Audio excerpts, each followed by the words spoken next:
In the Pacific battles of World War II, much of the publicity went to the aircraft carriers and the naval aviators who flew from their decks. Yet, as important as the carriers were, the most significant naval warships in actually prosecuting the war toiled in almost complete obscurity. While battles like Midway, Santa Cruz, and Leyte Gulf grabbed the headlines, the Pacific Fleet Submarine Force quietly went about the task of isolating Japan. The submarine was something that not too many people knew about. It was called the Silent Service, and it was a silent service. Nobody talked about where they went or when they went, so we had the advantage of the other side not knowing when or where we were at. That's the main thing why we were so successful. American submarines crippled Japan's industry and prevented resupply and reinforcement of Japanese island garrisons by destroying most of her merchant fleet. I think it was 1,178 merchant ships and 214 naval ships. And we had a total tonnage that was over 5.25 million tons, which was a tremendous amount when you consider the fact that most of Japan's ships were well under 12,000 tons. But as decisive as the submarine's contribution was, the victory could have been even more complete. Hampered by a flawed pre-war doctrine and serious shortcomings in the Mark 14 torpedo, success during the first 2 years of war was disappointingly low. It took months for these problems to be resolved, but once they were, the United States Navy's submarine force, at first trained to play a junior role in its own service, revolutionized naval warfare.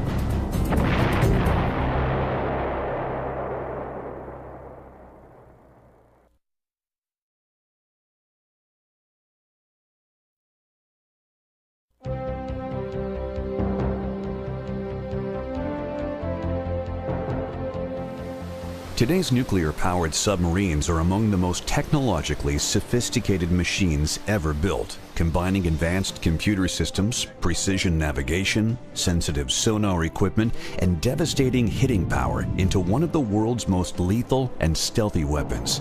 The adaptations and inventions that allowed sailors to not only fight a battle, but also to live for months at a time underwater include some of the most brilliant developments in military history. Submarines have been used for warfare in one form or another since the American Revolution, but it was not until World War I that the combination of diesel engines, battery power, and self-propelled torpedoes made them a significant threat. All of the world's major navies included submarines in their fleets, but it was the Germans who would first exploit the versatility of the submarine in open ocean warfare. In response to a sea blockade of her ports by Great Britain, Germany implemented a submarine blockade of the British Isles, but was constrained by the international law of the sea, which required blockading ships to board and search ships suspected of carrying forbidden cargo. Crewmen aboard guilty vessels would be allowed to man lifeboats, and then the ship would be sunk. In 1916, however, the German Kaiser ordered unrestricted submarine warfare, which allowed submarines to torpedo ships believed to be forcing the blockade without formalities like announcing their presence. British shipping losses went up, and so did those of the United States, that was shipping large amounts of food, raw materials, and munitions to the British and French. Germany's use of unrestricted submarine warfare was denounced as brutal and uncivilized by the Allies and by the American press. The most notorious attack occurred when a German submarine torpedoed the British ocean liner Lusitania. The huge ship sank in just 18 minutes, killing 1,198 of the nearly 2,000 people aboard, among them 128 Americans. The incident was used to turn American public opinion against Germany and was an important issue that helped push the United States into the war. Though the Germans ultimately lost, they had demonstrated the effectiveness of submarine warfare against merchant shipping. After the war, the U.S. Navy looked to improve the capabilities of its submarine fleet, but existing technology proved a limiting factor. S-class boats, built between 1920 and 1925, were designed primarily for coastal defense purposes, not to cruise vast expanses of ocean. Though significantly larger than their predecessors, stowage space aboard was extremely limited and living quarters cramped beyond comfort. Derisively called pig boats by their crews, S-boats more than lived up to their nickname. While designers worked to improve functional capabilities, strategists sought to address questions of identity and mission. Two competing interpretations of submarine doctrine emerged. One camp foresaw submarines employed in a fleet support role, the other as an economic warfare arm of its own, modeled on the German successes of the First World War. However, American naval thinking was oriented towards fighting other navies, which left commerce raiding with no real place in strategic planning or training. It was determined that U.S. Navy submarines would fight other warships, and under the guidelines imposed by the 1930 London Naval Conference, would not attack merchant ships without first providing warning. Though this attitude negatively impacted tactical training in the years leading up to World War II, long-range strategic planning proved critical to the development of submarine technology. The rise of Imperial Japan had been a cause of increasing concern in the West since the turn of the century. Anticipating an eventual war, the United States developed War Plan Orange, which relied heavily on battleships but included submarines as scouts for the fleet. They would go out and form a picket line in front of the main fleet. You'd see the enemy fleet showing up. They'd take a couple shots at them as they went by. They would radio back and let the main fleet know they were on their way. Many of the generals after World War I were thinking that it was going to be like Jutland, where you'd have all the huge battleships and battle cruisers firing away at each other for a couple minutes and see who came out the least bruised, and everybody'd go home. And of course, then the submarine would still be out there in the picket lines, and after they had this big exchange, this decisive battle, they would pick off the stragglers as they went back. So they anticipated that as the role for this submarine. The problem was that was how things happened in 1917 in Jutland. That's not how they were going to happen in 1937 or 40. American submarine designers set out to produce a sub that would combine long-range cruising capabilities and a surface speed in excess of 20 knots with the very latest in technical advances. We had the S-boats originally, and the S-boats were basically like the German submarines. And so we tried to develop what we call fleet submarines, which were designed to operate with the fleet. And so they were longer range and bigger submarines and more capabilities. The Barracuda class, the first of a series of subs originally thought to meet the fleet boat criteria, proved less than ideal, and the Argonaut class, which followed in 1928, possessed the range but was able only to achieve an unacceptable 15 knots. The Narwhal class, commissioned in 1930, didn't perform much better. Although improvements were seen in the performance of the Dolphin and Cachalot classes, which appeared in 1932 and 1933 respectively, there remained a seemingly insurmountable problem. The diesel engines powering all these craft simply didn't measure up. The solution finally appeared when diesel engines developed for railroad locomotives proved both powerful and reliable enough to meet fleet requirements. Employing diesel-electric motors for the first time, the P-class submarines, constructed between 1935 and 1936, marked a tremendous improvement over the previous candidates, with a surface speed of 19 knots and a range of 10,000 miles. In a departure from earlier designs, the engines were coupled to a large generator rather than propeller shafts, making it possible to use the full power output to drive the boat, charge the batteries, or for a combination of the two. When the boat was submerged and diesels had to be shut down, the batteries provided all necessary power. All welded construction became standard beginning with the P-class, producing a much stronger hull that allowed the boat to dive to 300 feet. The 1938 Submarine Officers Conference sought to improve on the P-class by refining fleet requirements. In addition to 6 forward and 4 stern torpedo tubes and more reload torpedoes, it was recommended that the next class include an improved torpedo data computer, a longer, thinner periscope, a 5-inch deck gun, and the ability to cruise at fleet speed on voyages of 12,000 miles. Habitability was to be improved by the addition of freshwater distillation units and air conditioning. The Navy got all that and more with the Tambor class, a submarine that at last possessed the speed and firepower necessary for a fleet boat. Capable of 21 knots surfaced and 10 submerged, they could crash dive to periscope depth in under a minute. With good seakeeping, great handling, and excellent habitability, the 300-foot-long Tambor class provided sufficient elbow room for long war patrols. The U.S. Navy's first fleet sub had come of age. The foresight of our building submarines in 1938 that would go across the Pacific Ocean and back, round trip, signified that our leaders knew there was a potential hazard and a potential conflict coming up with Japan. There was no other enemy in that area. The Tambor class, consisting of the submarines Tambor, Tautog, Thresher, Triton, Trout, and Tuna, would eventually make a combined 70 war patrols and sink 80 enemy ships. The average of 13 ships per submarine was unmatched by any other class of boat. USS Tautog became the fleet's leading ace, with 26 Japanese ships to her credit. In 1940, the follow-on to the Tambor class appeared. Gato-class submarines were fast, heavily armed subs, well suited for an undersea war against Japan. At 312 feet long, Gatos comfortably accommodated a crew of 80. They could make 20 knots on the surface and nearly 9 submerged, and were equipped for journeys of 10,000 miles or more. Gatos and their immediate successor, the Balao class, became the bane of Japanese merchant ships during World War II.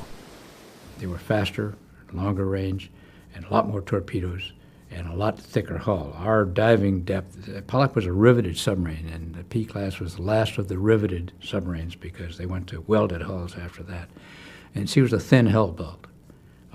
Our test depth was 250 feet. The new boats were 550 up. With 6 tubes forward and 4 tubes aft, Gato-class subs could carry up to 24 torpedoes. Its primary weapon, the Mark 14 torpedo, had an alcohol-powered steam turbine engine that could propel it at 46 knots for up to 4 miles. A beautiful piece of mechanism, those torpedoes. Then when you consider how they worked with the steam in them, with the burning of the alcohol, with the propulsions that they developed from that pressure, it was just a tremendous piece of equipment. The Mark 14's 668-pound warhead was detonated by the Mark 6 Influence Exploder, a device the Navy believed would revolutionize submarine warfare. The magnetic exploder mechanism, which was a super secret device that was supposed to detonate the torpedo if it came in proximity with any large mass of steel. Yet in spite of the improvements made to American submarines, the U.S. Navy submarine force was woefully unprepared for the type of warfare they were about to face.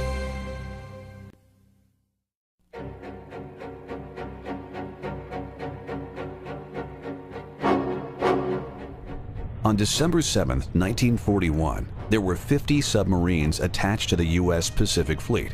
21 were stationed at Pearl Harbor and 29 at Manila Bay. Of these, a number were the earlier S-class boats built in the 1920s. Only 4 were in Pearl Harbor at 7:55 a.m. when the Japanese began their attack.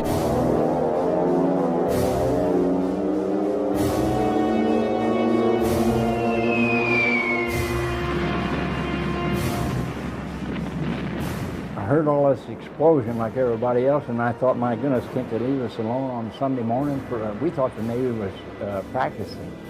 They told me to get up on my gun, which was right up next deck above me, and I was a gun captain on a 5-inch 25 anti-aircraft battery, and we had 50 rounds of ammunition up, and we started firing like everybody else. We fired everything that was flying. We got credit for 4. But who knows, the whole world was shooting.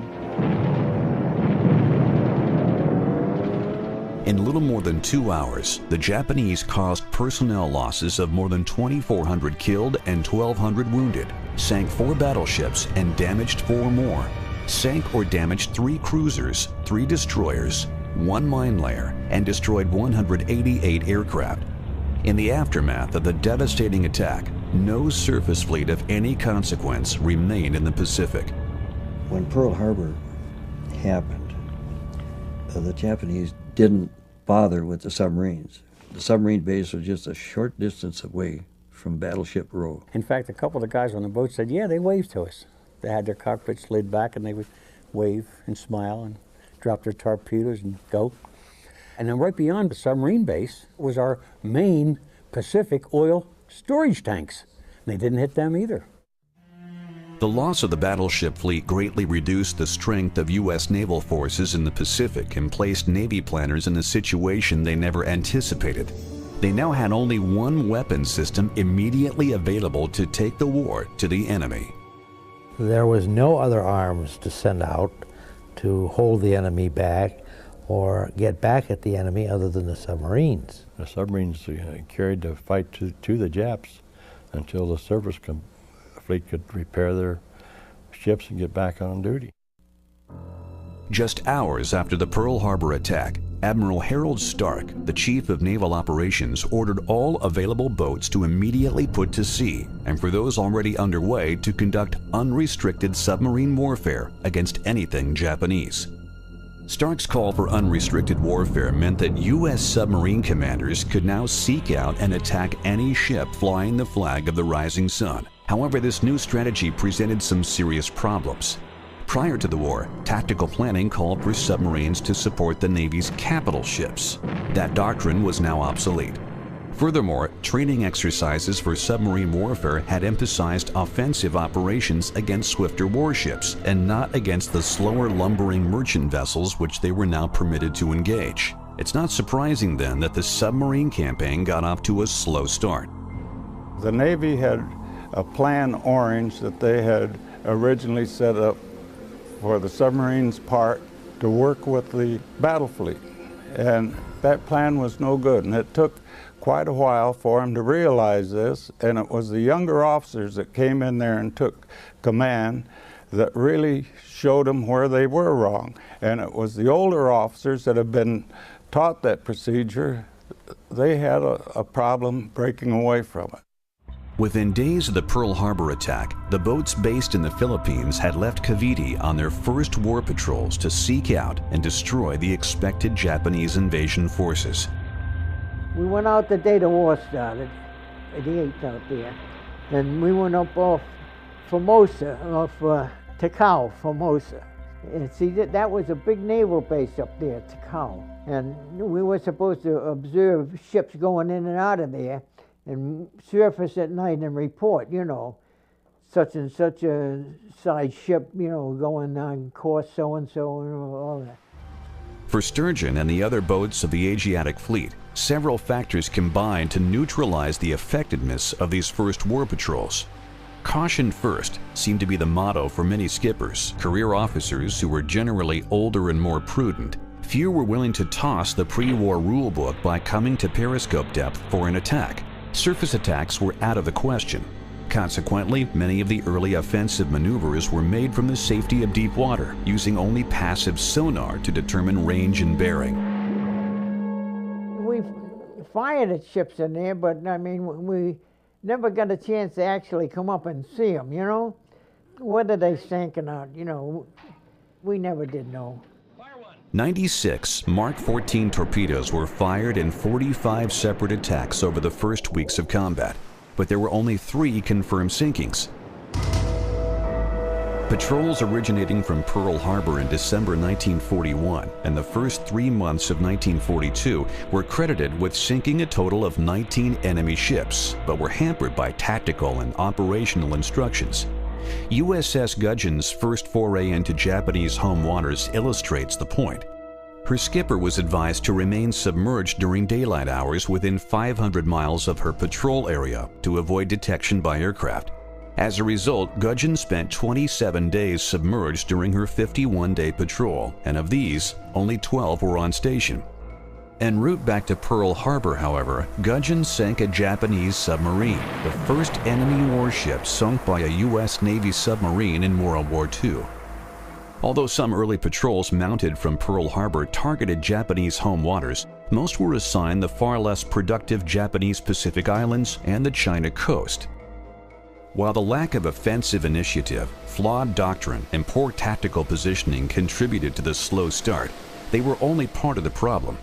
Defective torpedoes severely reduced the submarine fleet's effectiveness. torpedo success was less than 50%. They were very bad. And that wasn't really corrected fully until late 43. Premature explosions. Sometimes the torpedo would hit the ship and nothing would happen, no explosion. And erratic runs. By erratic runs, I mean they didn't go in the directions they were supposed to. They would run deeper or they would run shallower. And it was a very difficult time. In the coming months, instances of inexplicable misses and dud hits began to accumulate. However, all attempts to raise the alarm through the chain of command were ridiculed by the Navy Bureau of Ordnance. The powers that be were adamant that there was nothing wrong with the damn torpedo, because when they fired it under ideal conditions, it went off. But under wartime conditions, it did not go off. That was due to just not having enough time to take the ships out before the war and practice with the firing and witness the results of the firings. They simulated a lot on paper and theory before we ever got into the war, and it should have been done the other way around. The Mark 14 torpedo and its Mark 6 exploder had defects that tended to mask each other, faults that weren't revealed due to inadequate peacetime testing. It would be months before the problems were completely solved. In the interim, countless submarine crews put their lives in danger stalking enemy targets, only to be cheated of their quarry by defective torpedoes.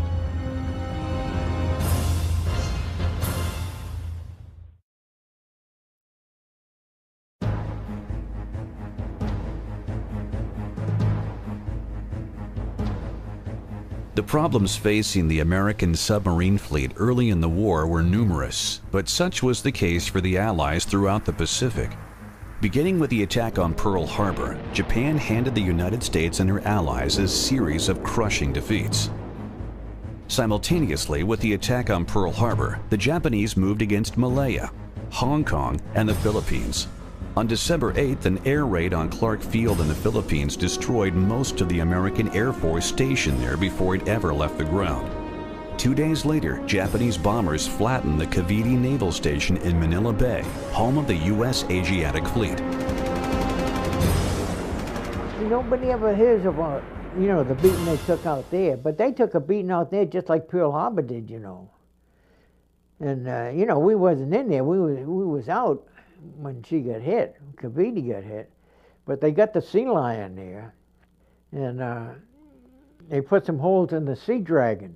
The Sea Dragon got out of there, and she had some holes in it, but they patched it up and got her back all right. With its facility ruined and practically no air cover, surface units of the Asiatic Fleet withdrew to Australia and the Dutch East Indies, where they would be out of range of Japanese aircraft on Formosa. Before the end of the year, the submarine force followed suit, abandoning the Philippines shortly after the Japanese came ashore at Lingayen Gulf, 300 miles northwest of Manila. They told us to go into Exmouth Gulf, and they looked it up in the Coast Pilot, and in there it said, it didn't show nothing. It just showed the entrance, and then the line stopped, and all this was, nobody knew what it was, We were supposed to go in there. And they said that the last time anybody had been in there was in 1800 and something, and at that time the natives were friendly. As the Asiatic Fleet struggled to regroup, the Japanese overran Burma, Malaya, and Thailand. Only Java in the Dutch East Indies had yet to be conquered. U.S. submarines attempted to stem the tide by attacking the invasion forces, but to no effect. Java fell in little more than a week. By the end of March 1942, Japan had achieved nearly all of her pre-war objectives.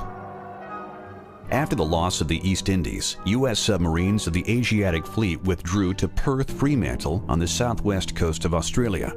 Since the outbreak of war, they had managed to sink only 10 enemy vessels, 8 merchants, a destroyer, and an aircraft ferry. Of the original 29 Manila boats, 4 had been lost. The U.S. High Command decided to leave the remaining submarines of the Asiatic Fleet down under rather than withdraw them to Pearl Harbor. This was due in part to the decision to divide the Pacific into separate command areas. General Douglas MacArthur assumed command of the Southwest Pacific area, which included the Philippines, the Dutch East Indies, Borneo, Australia, New Guinea, and the western part of the Solomon Islands. Admiral Chester Nimitz would command the northern, central, and southern Pacific from Oahu. Submarines based in Australia would be well positioned to attack Japanese supply lines between Southeast Asia and the home islands, or support offensive operations in either area. By April 1942, the submarine force in Australia numbered 31 boats, with 20 at Perth Fremantle and 11 at Brisbane. The Fremantle force was meant to deploy against Japanese supply lines in the Southwest Pacific, as well as to undertake special missions ordered by General MacArthur to pick up and deliver personnel and supplies behind enemy lines. We would come in to an island at night, submerged, and then just surface enough to get our conning tower and our decks awash. And then the commandos could get their kayaks out. And then at night they would row into the islands, and believe it or not, they would count the Japanese that were on the island. Intelligence gathering missions, whether visual, photographic, or by landing party, were an essential fleet support role throughout the war. Few Marines ever set foot on a shore that hadn't first been reconnoitered by a submarine. In late April, the Japanese mounted a dual seaborne thrust to occupy Tulagi in the Solomon Islands and to complete their conquest of New Guinea by seizing Port Moresby. Tulagi fell without a fight, but 2 American carrier task forces intercepted the Port Moresby force. It was the first time in history that aircraft carriers fought each other. During the Battle of the Coral Sea, American air groups from Yorktown and Lexington sank the light Japanese carrier Shoho and inflicted damage on the large Japanese carriers Shokaku and Zuikaku, but sustained damage to Yorktown and lost Lexington. The Coral Sea was considered a tactical defeat because we did lose one heavy fleet carrier as opposed to the Japanese losing just a small carrier. It did contribute significantly to altering the strategic direction of the war because it turned back the Japanese invasion force.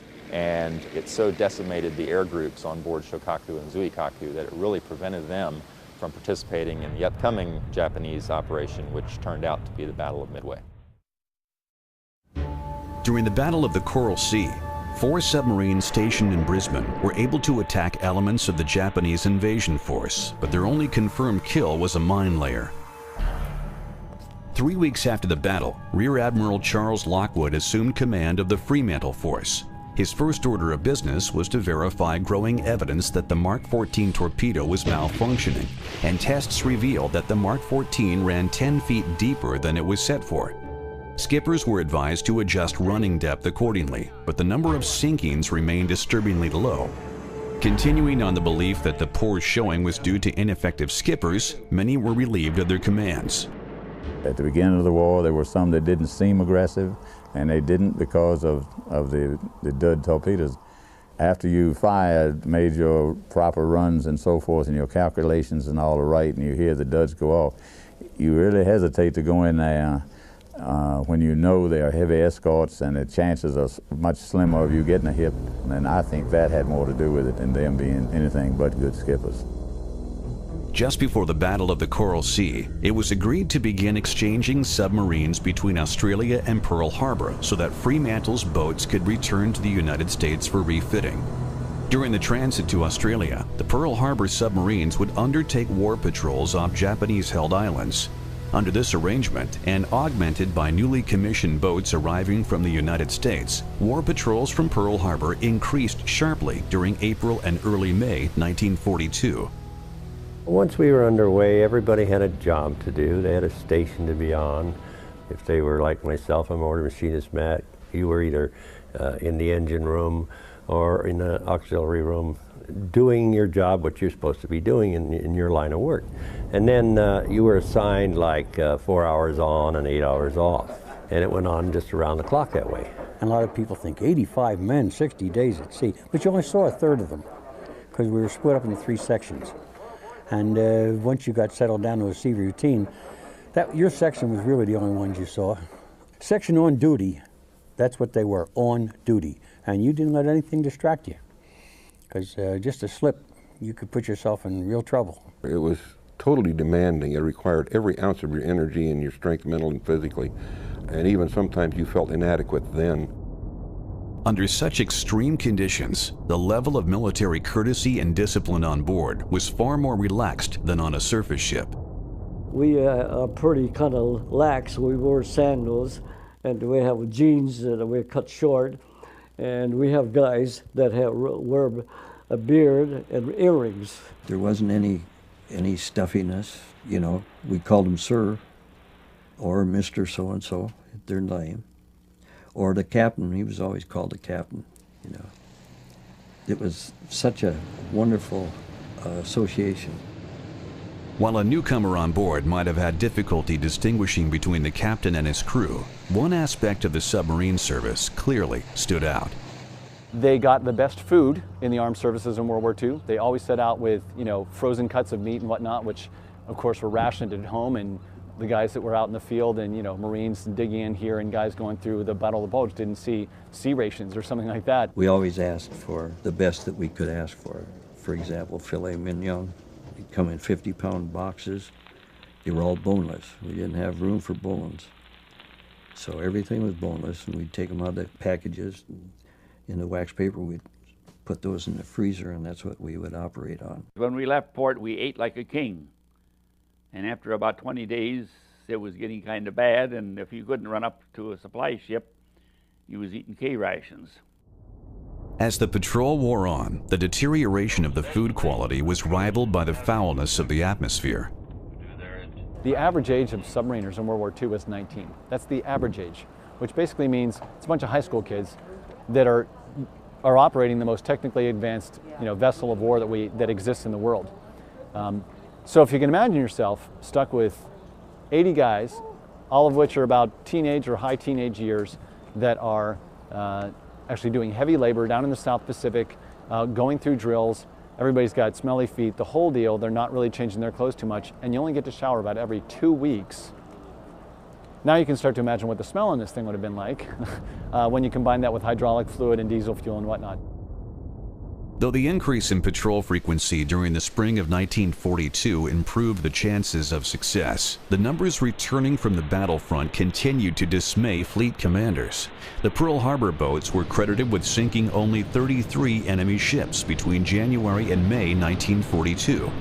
Tellingly, the greatest success came on patrols to Japanese home waters and the East China Sea.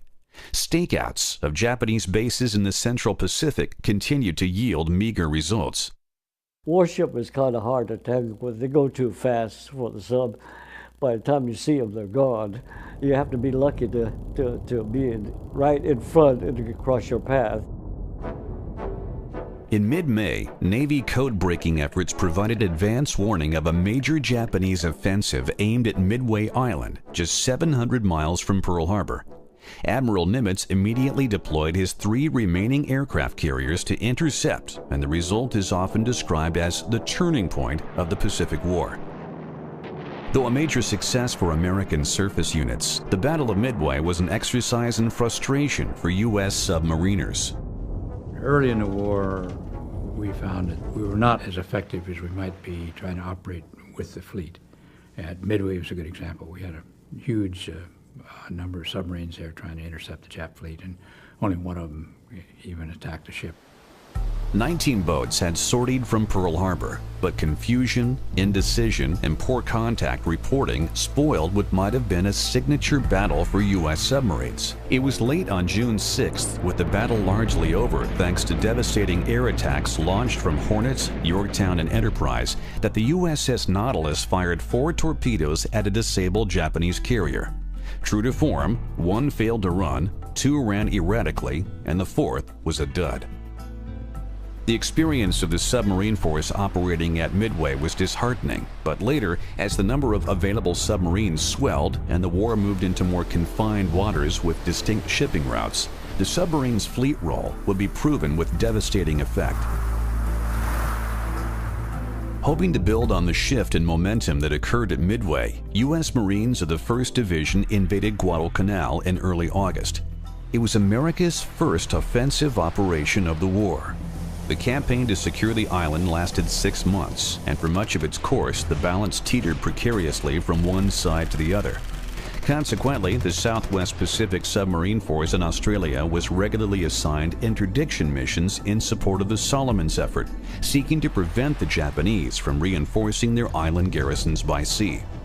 So critical was the Guadalcanal campaign that submarine squadrons 8 and 10 were transferred from Pearl Harbor to Brisbane, which then boasted the largest concentration of U.S. submarines in the Pacific.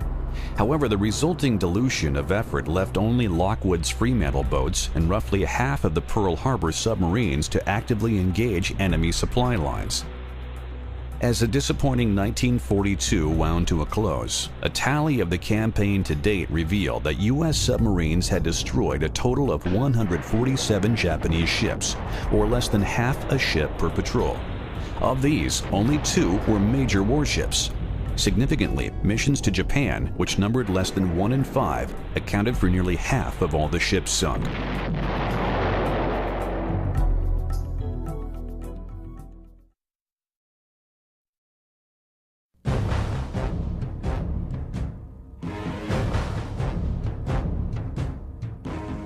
After the defeat at Guadalcanal early in 1943, the Japanese shifted their focus to defending what remained of their earlier conquests, while the Allies began developing a plan that would allow them to gain the offensive initiative.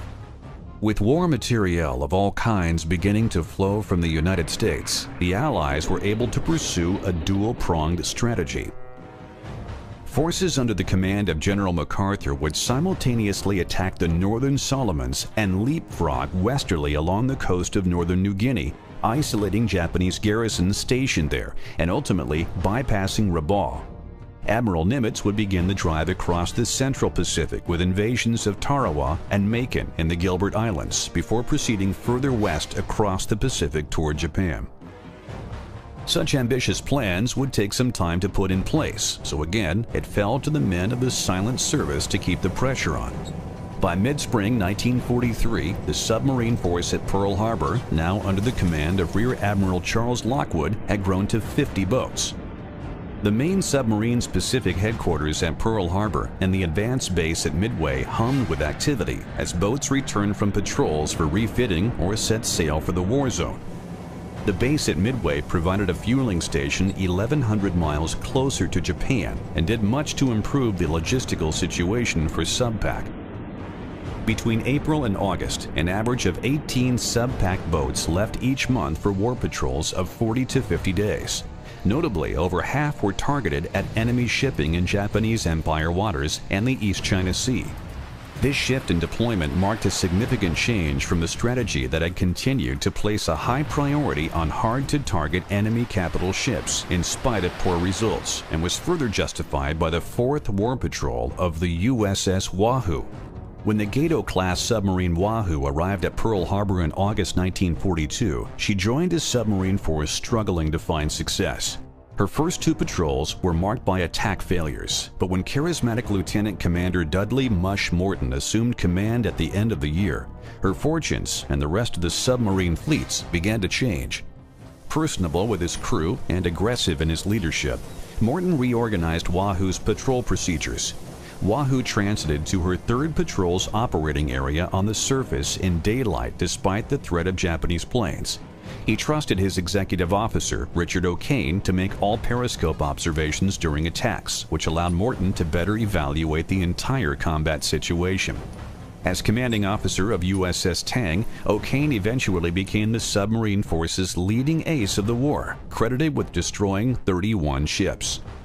Wahoo's 3rd patrol and 1st under Morton netted 3 ships, but that was only the beginning. On his next patrol, Morton sailed into the shallow confines of the East China and Yellow Seas. In a series of slashing gun and torpedo attacks, Morton sent 9 ships to the bottom. It was by far the most successful patrol of the war to date and proved to be the turning point of the Pacific Submarine War. Inspired by Morton's tactics and innovation, other commanders began to adapt Wahoo's aggressive style and take the fight to the enemy. These were all younger officers. I think that they set the whole procedure of submarine warfare. Those people did, not the Navy.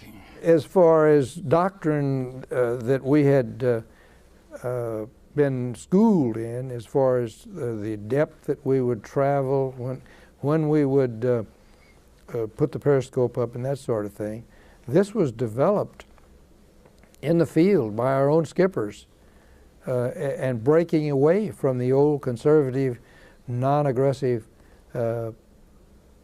rules that had governed the way we acted. The determination and character exhibited by Morton and the crew of Wahoo was hardly unique to that vessel. Just being accepted for submarine duty was a testament to these sailors' abilities. In order to get into submarines, you had to pass a rigorous set of exams to show that you were very smart, to show that you had psychologically what it take to live with 80 other guys for a little over 2 months on a war patrol without ever seeing the sun, in close quarters with very little privacy. So these guys had a lot of camaraderie. They had a lot of respect for each other. The people that were involved in it, they were the cream of America crop. They were the finest physically adapted people and mentally, and they had a tremendous attitude. It was a very elaborate and in-depth screening process. And to give you an example of the number of people that made it, there were 105 that volunteered with me, and there were like 6 of us passed. So it was an extremely difficult service, and it was all volunteer, 100% volunteer. The elite group of men who formed the submarine force made up only 1.6% of the entire U.S. Navy. Each had received 50% more pay than the rest of their Navy comrades for their willingness to accept the hazards, rigors, and privations of service aboard a World War II-era submarine. I first became aware of submarines when I was 10 years old, and from that day on I wanted to be a submariner. And I like to think most of them did. They weren't there for the money. It was nice. It was nice to get the extra money. But most of us there because that's what we wanted. Service aboard a submarine was far different than in any other branch of the military in the Second World War. During a patrol that could last up to 10 weeks, most crewmen only rarely caught a glimpse of sky or the taste of fresh air, let alone actually setting foot on dry land. You didn't know what day it was, you didn't know whether it was day or night, and you really didn't particularly care. You just had a job to do. And of course, also you had a sanitary problem because you had 80 men on there who hadn't had a bath in however long you were out. Patrols weren't all glorious and a lot of fun. There was a lot of tedium and boredom, weeks at a time before you might see a target and break up the monotony. But I think the fact that we all suffered the same suffrages and the same glories and so on is what brought us all together.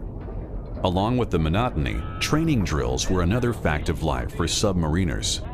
In our day, it took 5 men just to dive it or surface it, and it took about 20 to operate it. And it had to be done in unison, in perfect coordination, and just one mistake could cost the life of every man on the boat. And so you were very acutely aware of your responsibilities. In order to attain the rating of qualified in submarines, each man in the crew of approximately 80 had to know how to perform every single job aboard a U.S. submarine, the most sophisticated and complex man of war at the time.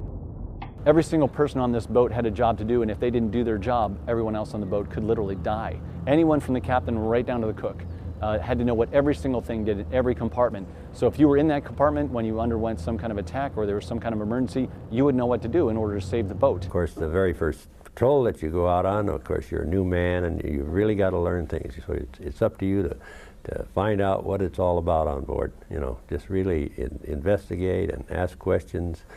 And so you'll be able to qualify. So you will know your submarine and know what it's all about. You had to make drawings of every system throughout the boat. Then an officer aboard would take you through the boat and question you on every compartment in the boat. You had to qualify on each submarine that you served on. You had to re-qualify, even though the subs might be from the same shipyard, but you had to re-qualify. But when you got your Dolphins, I think you were the proudest man in the Navy. The esprit de corps that developed among submariners was not entirely unique within the military. Elite units like airborne troops and close-knit groups like bomber crews or naval aviators shared a high level of camaraderie. Yet for these and virtually all other servicemen in World War II, the near certainty of death should disaster strike did not exist. I think you come close to death so many times with each other that you just develop a brotherhood, I would say. It's hard to describe, but you talk about families. I think we were even closer than families. Everyone knew that their life depended on the man next to them, and everyone knew that the man next to them's life depended on them doing their job. So there was a huge amount of esprit de corps. The disadvantages, of course, were, first of all, as a proportion, this was the most risky arm of the armed services to serve in. Your chances of coming back on one of these alive were lower than any other thing you can think of. Daylight bombing raids over Germany, storming Iwo Jima with the Marines. Your chances were better of surviving those activities than it was to be on one of these submarines in World War II. They had a 24% casualty rate. It was very rare for men to actually survive any kind of damage or attack on a submarine. So if something went wrong, 80 guys just went to the bottom. No one was immune to the inherent dangers of the submarine service. In the fall of 1943, Mush Morton and Wahoo returned to the Sea of Japan and went on a rampage, sinking at least 4 ships over the course of several days.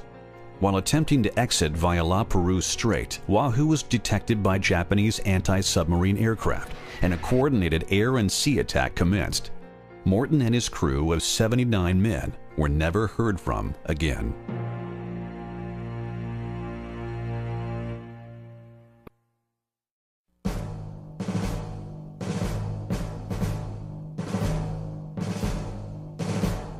Since he had assumed overall command of the Pacific Submarine Force early in 1943, much of Rear Admiral Lockwood's attention was consumed by nagging materiel problems. Foremost among these was torpedoes, not only a shortage of supply, but continuing evidence of serious malfunction.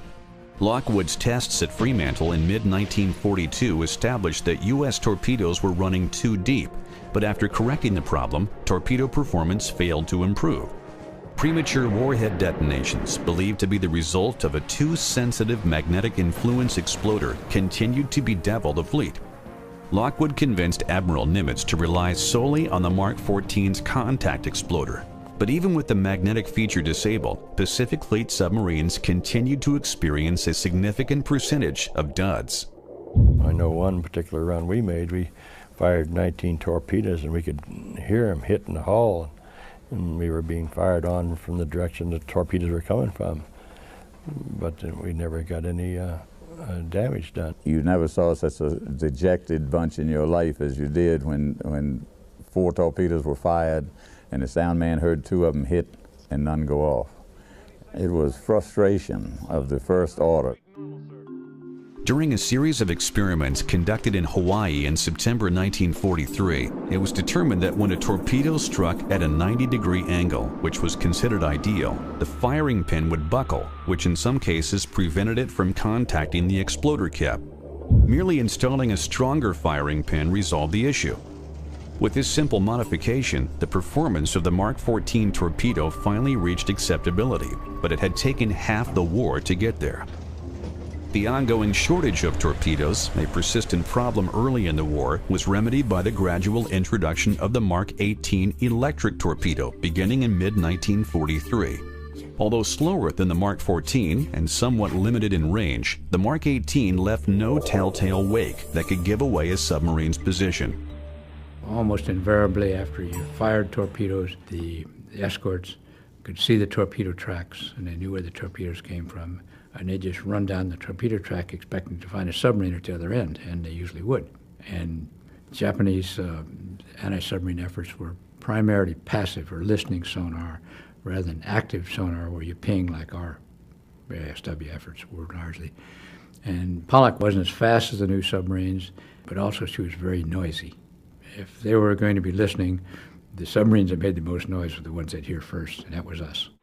The primary anti-submarine weapon during World War II was the depth charge, a canister of high explosives set to go off at a predetermined depth. The object being to have the depth charge go under the submarine so that the explosion came up. We used various and sundry methods of evading them if possible, and I'm living proof that we've evaded right many. The first time to go through that is really terrifying. You hear 2 explosions, and of course when the depth charge explodes there's a space that's void that's left. And of course that comes back in as soon as the explosion's completed. And you just don't know when the next one's coming. During the first part of the war, the Japanese tended to set their depth charges too shallow, unaware that U.S. submarines could dive below 150 feet. Early in the war, there was a fact-finding committee of congressmen sent out to the Pacific. And when they got back, one of them made the remark that our submariners didn't have anything to worry about. The Japanese weren't setting their depth charges deep enough. Well, the Japanese can read too. And I'd say in the next 6 months, we lost 10 submarines because they just started setting them deeper. The tenacity of a depth charge attack was another important variable. With a full battery charge, a sub could remain submerged for over 36 hours. But by that point, it would be absolutely essential to surface and recharge. If you were down for a prolonged period, the battery gets very low. You lose the benefit of the oxygen in the ship that you've been breathing up all day. It gets pretty foul below. And sometimes you're held down to practically the full limit of the battery, and possibly even some of our ships were lost because they could never get up in time to charge the battery and didn't have enough power to pull out of it. More submarines were lost to depth charges during the war than any other cause, but the vast majority escaped to fight another day. Although the submarine squadrons at both Fremantle and Brisbane maintained a steady level of activity throughout 1943, Brisbane lost importance as the war moved up the Solomon's Chain and westward into New Guinea. By late in the year, just 8 boats were stationed there, but an advanced base established at Milne Bay, New Guinea, put them 1,200 miles closer to their patrol areas. Between June and December, 33 war patrols sent to monitor the supply lines linking Truk, Rabaul, and Palau resulted in 29 confirmed sinkings. During that same period, the 22 submarines stationed at Fremantle sank nearly 50 enemy ships, a dozen of them oil tankers bound from Borneo and Sumatra. The emphasis was switched pretty much to tankers, and we sank an awful lot of the Japanese merchant marine and tankers, and that's the thing, the argument about where we shouldn't have dropped the atom bombs, because we'd sunk all the Japanese tankers and they were running out of fuel. Late in 1943, as MacArthur's forces hammered away at Japanese garrisons in New Guinea and the Northern Solomons, and the Marines in the Central Pacific were regrouping after the brutal invasion of Tarawa, Lockwood began deploying small, coordinated submarine wolf packs as tactical units. With that kind of an operation, we could cover a larger area of the ocean. With 3 submarines out there, we could talk to each other on secure radio. And if one of the submarines picked up enemy convoy, well, they could tell the others.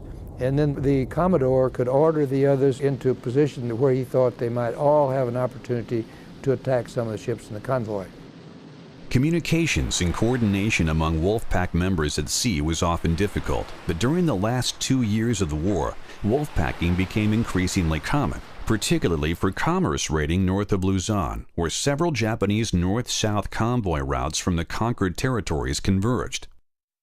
The people in Pearl Harbor had laid out a checkerboard-like arrangement of areas, and we were given a certain sequence of movement where we would move from one area to another area to another area, and if we saw a convoy or some warships going through a part of our area that we didn't have time to get to, we could call Pearl Harbor. They could then notify other submarines in the other squares along which those ships were going to travel, so that they could have an opportunity to attack them.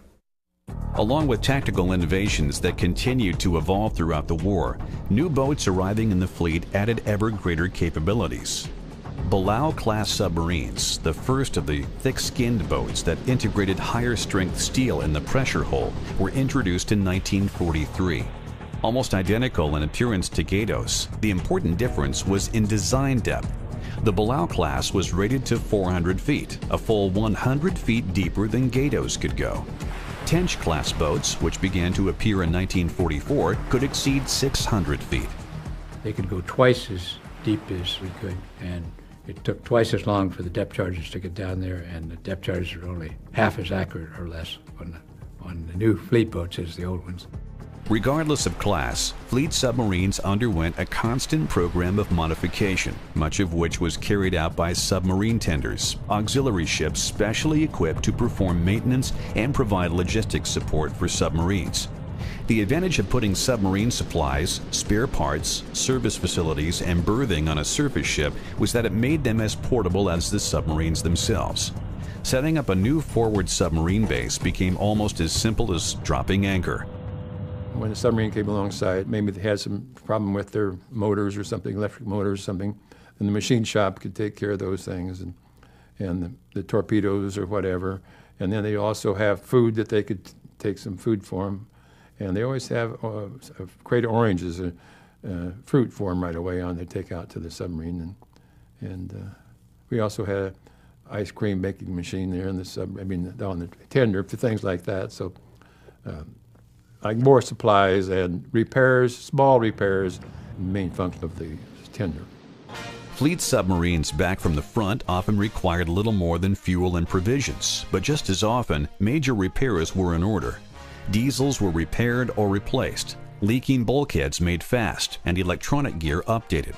The conning tower was often replaced during a refit to reduce its silhouette and make the boat harder to see on the surface, and had the added benefit of decreasing the time it took to submerge. 55 seconds to get the boat submerged. That's what we were always striving for, is to close that hatch and get the conning tower, the periscopes below the surface in 55 seconds. If you're on the surface, well, you're kind of a sitting duck. Since individual commanders were allowed to arm their boats pretty much as they wished, the original 3-inch 50 deck gun was generally replaced with something heavier, at first 4-inch 50s and later by a 5-inch 25 wet mount. Some boats carried a pair of 5-inch guns. 20mm guns were often replaced with 40mm Bofors mounted either fore or aft of the tower, and in some cases both. By war's end, few fleet boats were equipped exactly alike.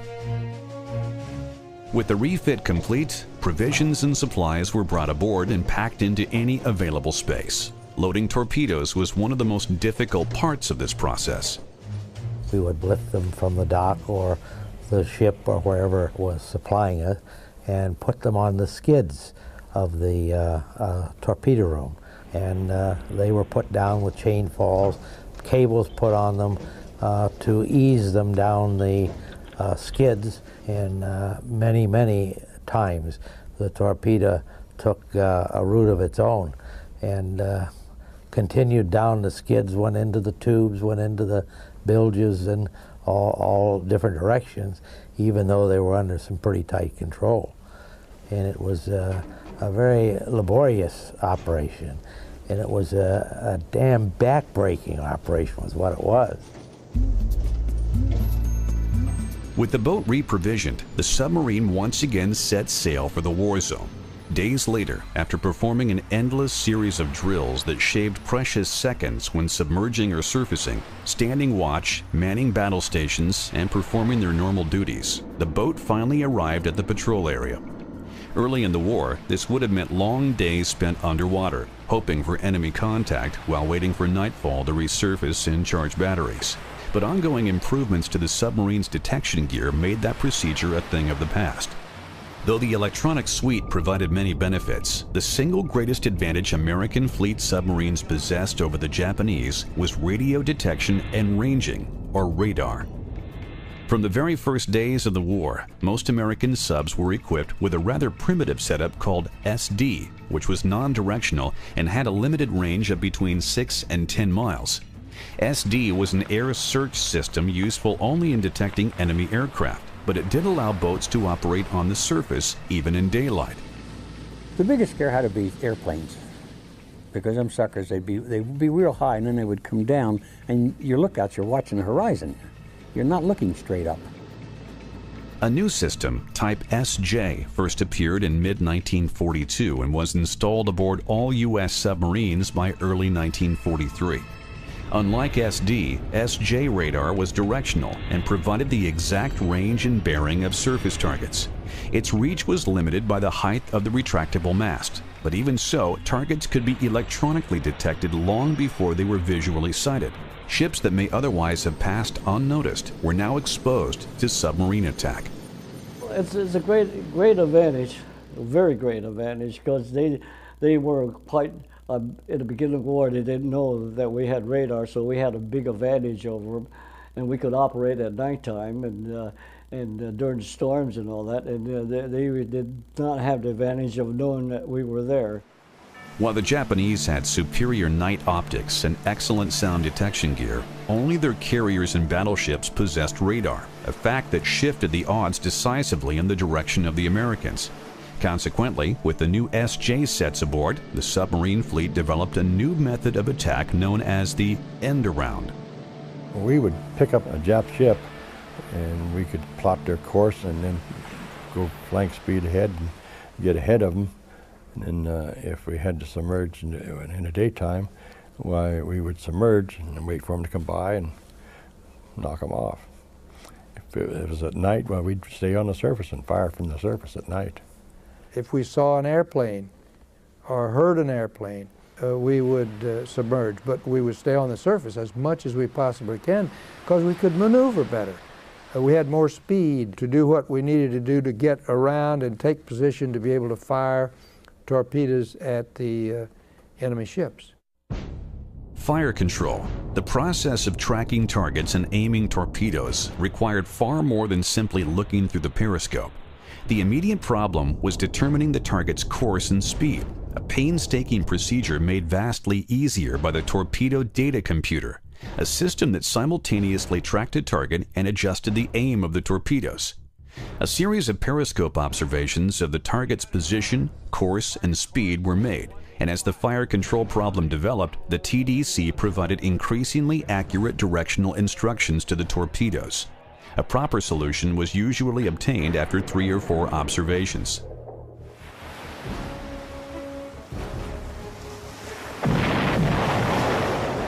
Regardless of whether the torpedoes found their target, nearly every time a ship was attacked, Japanese escorts responded with depth charges.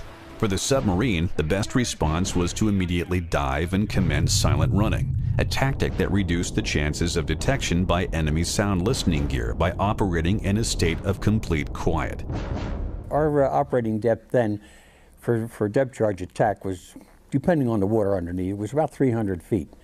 And also depending on the cold stratus. If you were aware of a cold strata, you get below that at 100 feet. Their sonar wasn't any good. It wouldn't pick you up. It deflected the signal before it could get to you. But if you weren't aware of that, you just went to your test depth and stayed there.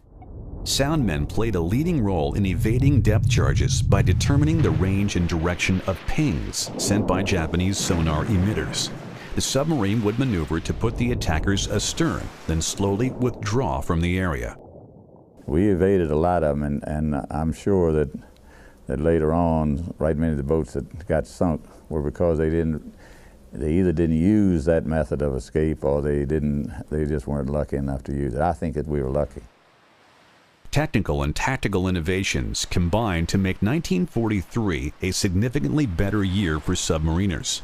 The fleet was credited with sinking 335 Japanese ships, or roughly twice the corresponding figure for 1942. More importantly, post-war analysis revealed that Japan's merchant fleet declined by 16% despite a vigorous shipbuilding program, and importation of bulk commodities diminished to 81% of the pre-war level. The loss of raw materials and petroleum and the inability to transport men and materiel to the front lines significantly reduced Japan's ability to maintain effective military strength. For Imperial Japan, World War II had become a battle of attrition, and the worst was yet to come.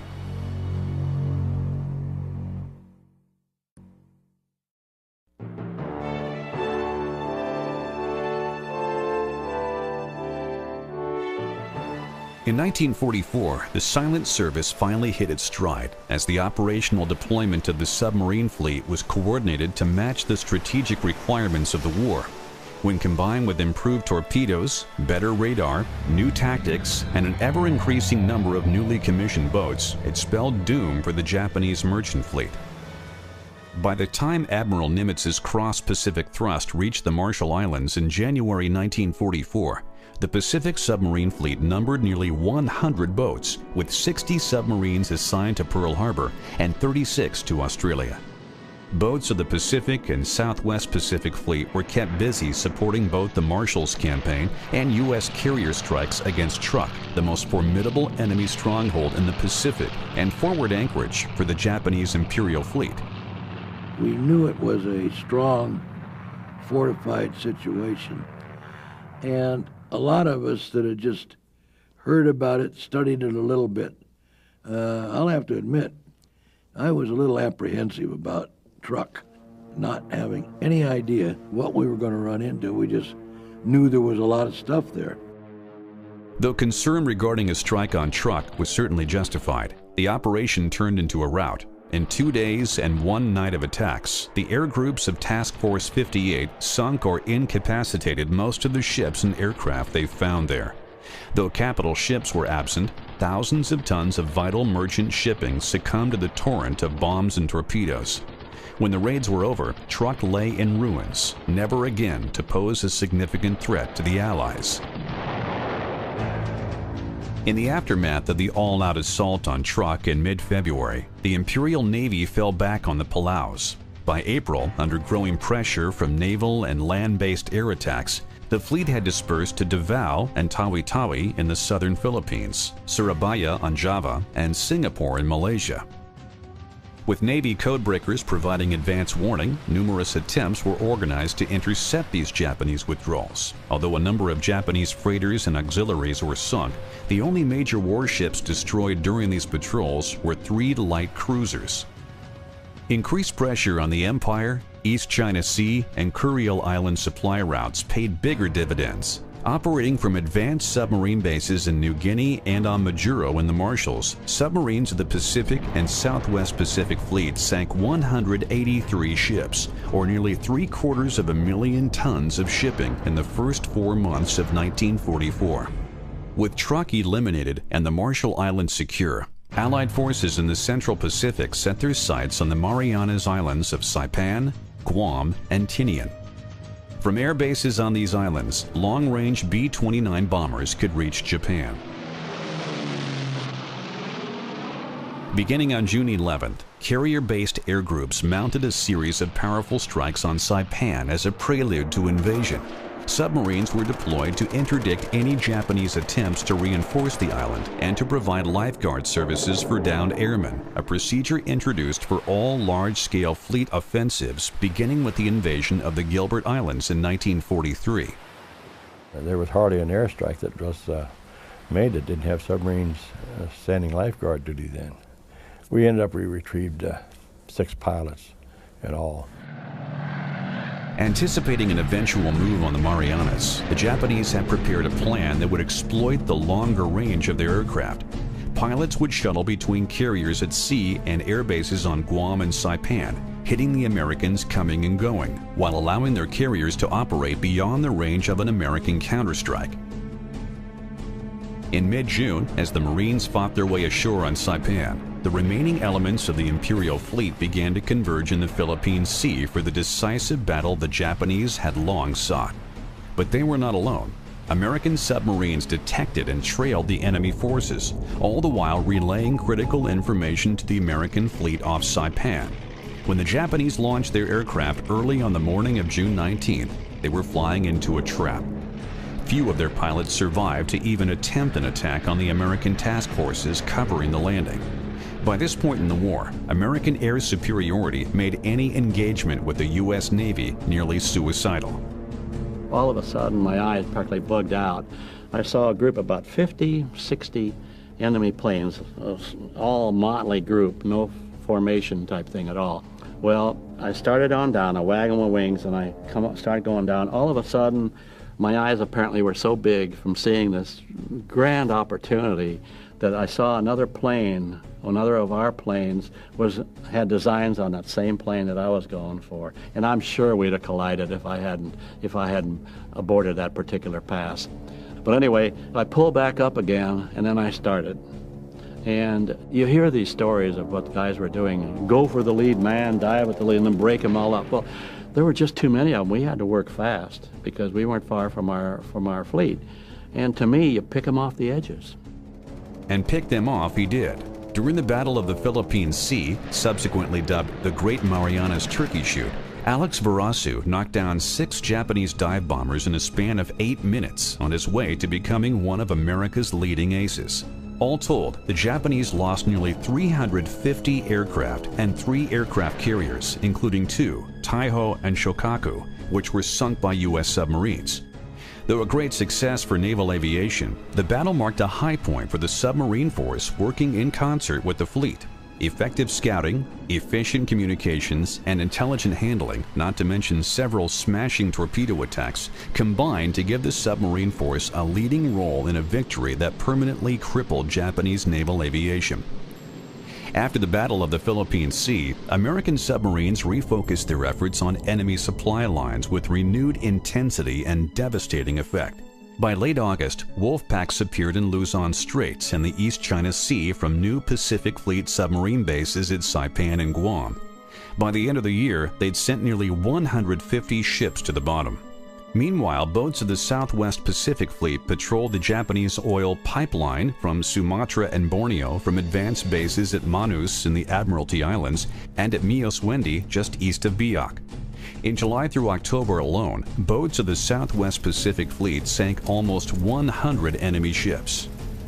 When combined with the growing toll from air attacks, the effect on the Japanese war effort was catastrophic.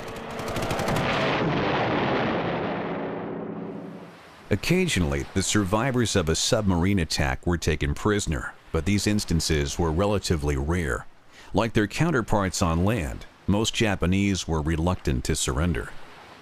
In one case, we picked up a survivor and brought him aboard, and then they would set this enemy down at the table with maps and then start talking with these guys. And at night, having to watch in the galley, I was able to watch all of this stuff. In mid-September 1944, the business of rescue took a grim turn for the crew of the USS Pomponido. Shortly after surfacing late on the 15th, the boat encountered a debris field, the result of an attack made 3 days earlier by Sea Lion. Clinging to the wreckage was a large number of men covered with oil and filth. They got out on the deck with machine guns and whatnot to see if they couldn't take a prisoner or get some intelligence.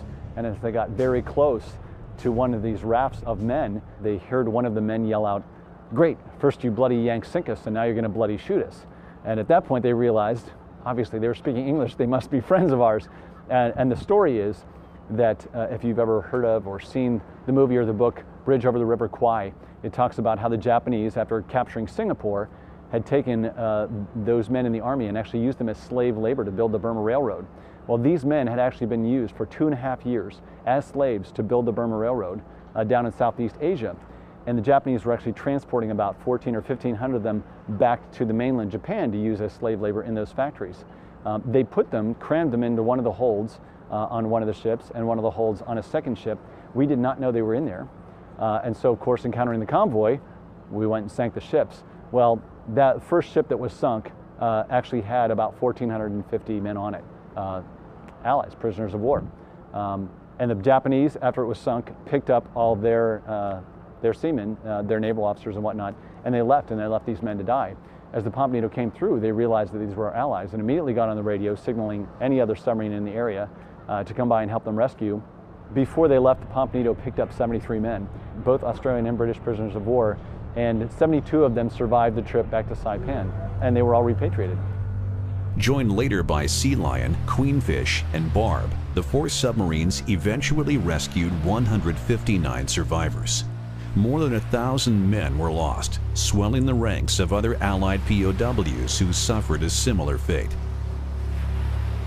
In late October 1944, as U.S. Marines struggled to gain the upper hand on Peleliu and Angaur in the Palau Group, General MacArthur's troops stormed ashore on Leyte in the central Philippines. Supporting the landing was the U.S. 3rd and 7th Fleets, which in turn were screened by submarines deployed to interdict a Japanese counterattack. Naval planners believed a move against the Philippines would force the remnants of the Imperial fleet into battle, and they were not disappointed. Within hours of the American landing, the Japanese combined fleet launched a complex three-pronged attack that would sacrifice what remained of their carrier force in order to annihilate the American landing at Leyte. But it was American submarines that drew first blood.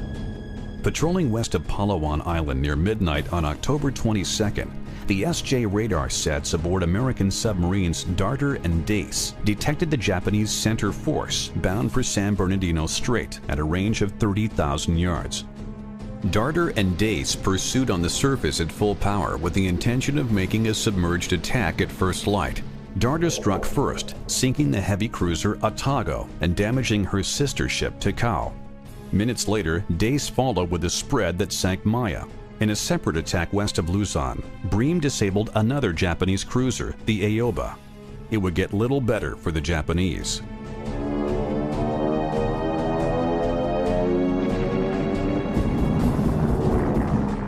On the 24th, U.S. carrier aircraft badly mauled elements of the combined fleet in the Sibuyan Sea, while a U.S. force that included 5 salvaged battleships that had begun the war in the mud at Pearl Harbor annihilated the southern wing of the Japanese effort in Surigao Straits. It had been a rout, but as the Japanese hoped, Admiral Halsey then steamed off in pursuit of the carriers of the northern force, leaving San Bernardino Strait completely unguarded. So it was that early on the morning of October 25th, the Japanese center force emerged from the strait and steamed southward along the coast of Samar toward the transport fleet at Leyte, opposed only by 16 slow and lightly armored escort carriers and their screen of destroyers and destroyer escorts. The Americans took a terrible beating as Japanese battleships sank 2 escort carriers, 2 destroyers, and a destroyer escort. But such was the ferocity of the defense that the Japanese believed they were engaging major fleet units. As the battle raged, the Japanese attack, hampered by a combination of poor communications, lack of coordination, and above all the lack of air strength, wavered and then stalled. Although there was precious little to prevent it from blasting through to Leyte Gulf, the center force turned and headed back where it came from.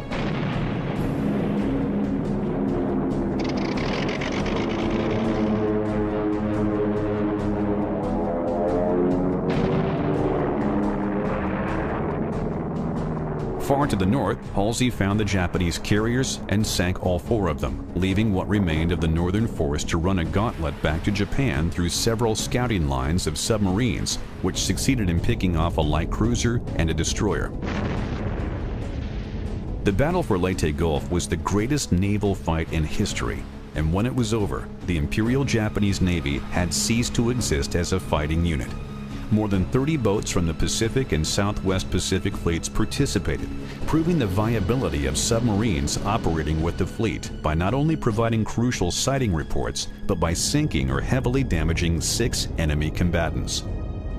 During 1944, more than 600 Japanese ships were credited to American submarines, and for the first time since the war had begun, the total included a significant number of enemy combatants.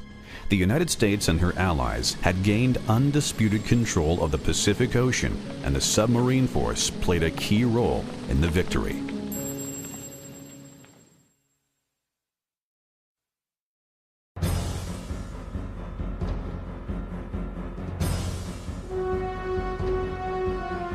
The 1944's anti-shipping campaign was so successful that by the beginning of 1945, few enemy targets of any consequence remained.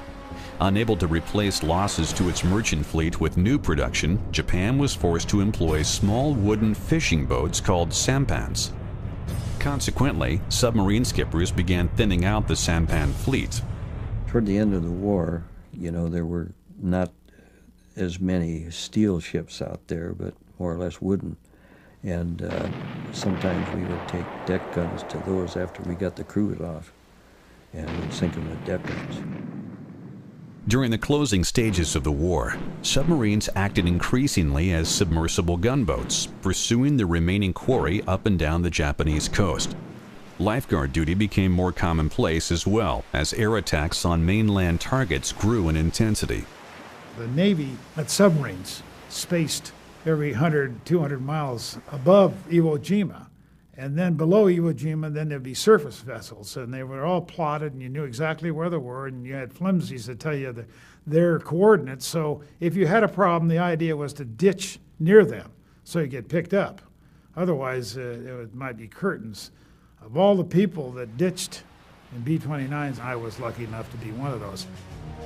U.S. submarines rescued more than 500 downed airmen during the war, including a young TBM pilot who would later become the 41st President of the United States.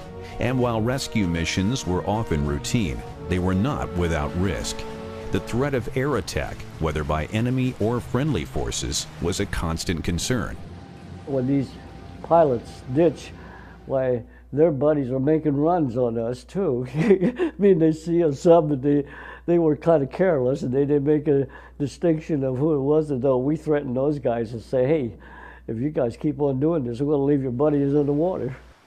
Although commerce raiding was the most obvious contribution submarines made in the defeat of Japan, secondary roles like lifeguard duty, photo reconnaissance, and mine clearing contributed greatly to the war effort. By April 1945, 120 U.S. submarines were operating in the Pacific. The Southwest Pacific Submarine Force had established a new advanced base at Subic Bay, west of Manila, and the headquarters of the Pacific Submarine Force had moved from Pearl Harbor to Guam.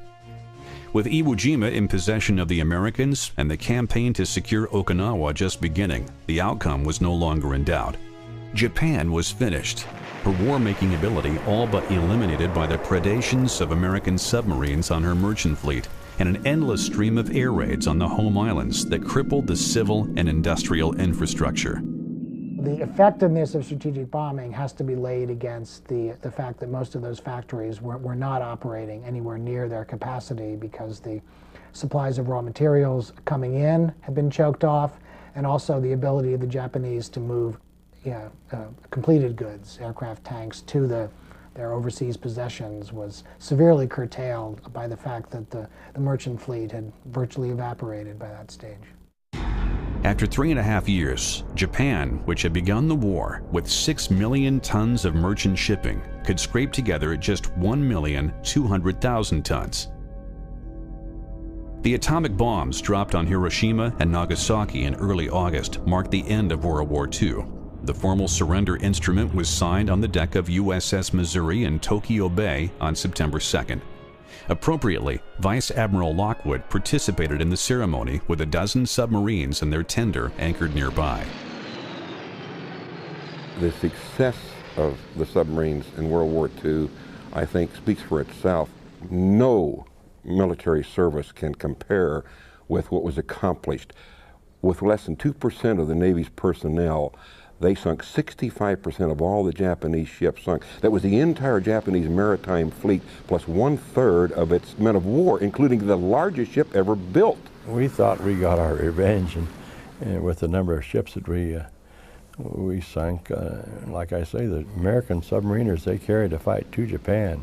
The nature of the ship itself being a stealth ship to handle, easy to get out of a port and submerge and travel from one spot to another. They could penetrate further, probably not faster than a surface craft would, but surface craft didn't have the privilege of diving when an airplane would come along on a bombing run or anything like that. And therefore, I think with the few submarines that we had, we could manage to get further at sea, near their ports, and hit their shipping, whether it be merchant ship or military, and slowly cut them off from the things that were required. The American submarine campaign during the Second World War was the most decisive victory of that war. In spite of a flawed pre-war doctrine and serious torpedo defects that severely limited effectiveness well into 1943, the United States Navy's submarine force nevertheless wrecked Japan's merchant fleet and sank a sizable chunk of the Imperial Navy. The Pacific Submarine Fleet revolutionized naval warfare and strangled Japan's home economy with a blockade that established a new adage: an island is a body of land surrounded by submarines.